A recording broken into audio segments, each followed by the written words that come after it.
उसकी जो डेंसिटी है वो कुछ दे देता है। मान लो 1.33 10 का पावर 3 kg पर मीटर क्यूब, ऐसे डेंसिटी दे दे। किसका डेंसिटी दे दिया है, तो बताइए कि ये अगर इसको हम किसी सरफेस पे रखेंगे तो कितना प्रेशर एक्सर्ट करेगा। तो अगर मान लीजिए ऐसे क्वेश्चन दे दे कि अब इसका साइड दे दिया 5 सेंटीमीटर और क्या है, क्यूब है, तो अगर हमें प्रेशर निकालना है तो आपको पता होगा कि सर प्रेशर इक्वल टू होता है क्या, फोर्स बाई एरिया। ठीक है, कोई बात नहीं सर, हम तो निकाल लेंगे। कैसे निकाल लेंगे, तो ऐसे निकाल लेंगे कि अगर हम इसको नीचे रखें तो नीचे वाला सरफेस होगा ग्राउंड पे, तो इसी एरिया पे वो फोर्स एक्सर्ट कर रहा होगा, तो सर एरिया तो हम यहाँ से निकाल लेंगे, क्योंकि नीचे क्या बन रहा होगा, स्क्वायर बन रहा होगा। क्लियर, तो स्क्वायर का एरिया हो जाएगा क्या, 5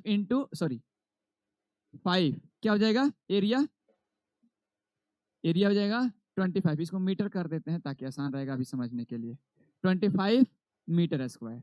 ठीक है सर, हमने एरिया निकाल लिया, तो एरिया पुट कर देंगे। लेकिन फोर्स निकालने के लिए अगर हम इस ऑब्जेक्ट को किसी सरफेस पे प्लेस्ड कर रहे हैं तो उस सरफेस पे जो फोर्स लगेगा वो फोर्स इसके वेट की वजह से लगेगा, है कि नहीं। अब मान लो ये बुक यहाँ रखा हुआ है तो ये अपने वेट की वजह से ना यहाँ पे फोर्स अप्लाई कर रहा है, तो पूछेंगे ये बुक यहाँ पे कितना प्रेशर एक्सर्ट करेगा, तो आप कहिएगा कि जितना एरिया में होगा वो एरिया बताइए सर, और इसका जितना फोर्स ये एक्सर्ट कर रहा है वो फोर्स बताइए।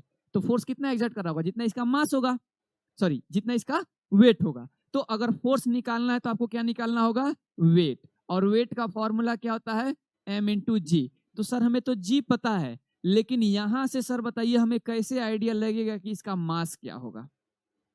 तो मास के लिए अब हम चलेंगे क्या, डेंसिटी के पास, ठीक ना।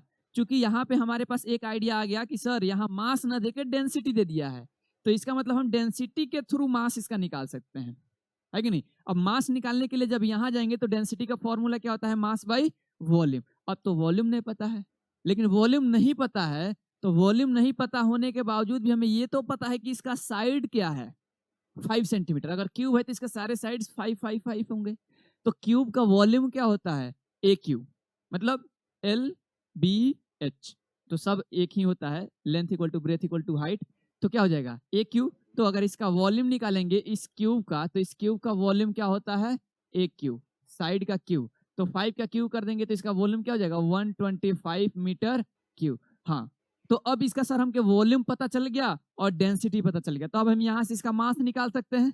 अच्छा, मास हम निकालने क्यों जा रहे हैं,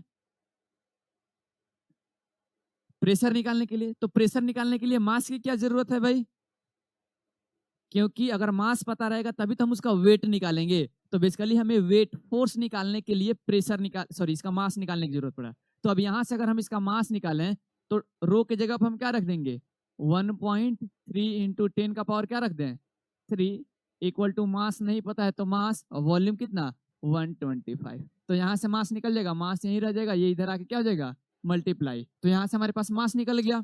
तो अब अगर फोर्स निकालना होगा तो जो वहां पे मास आएगा क्या, 1.3 इंटू 10 का पावर 3 मल्टीप्लाई 125, ये इसका मास आया, यही ना आएगा मास, इंटू जी क्या 10।